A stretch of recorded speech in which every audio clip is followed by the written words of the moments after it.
ના ના આ નહીં વલ્લુ બીટા છે. જોરદાર છે, દેખાડો જો આ કન્ફર્મ 1926 અને એની હિસ્ટ્રી જોઈ લઈએ આપણે એકવાર. લગ્નને કેટલા વર્ષ થયા કાઢતો આનું કરે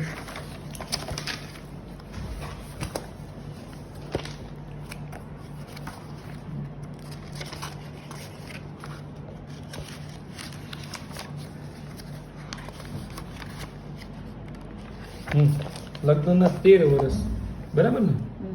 અને એક વખત પ્રેગ્નન્સી છે નહીં, 16 કે બતાવે છે, પછી આજે પ્રેગ્નન્સી રહી ગઈ છે. સોનોગ્રાફીની પણ બતાવો મેડમ. આ છેલ્લો પહેલાં હું હતો હિસ્ટ્રી. આ સોનોગ્રાફી પાછું કામ કર્યું આગળ સિમેન્ટ રિપોર્ટ ઓકે, હજી પાછું કામ કર્યું અને સોનોગ્રાફીનો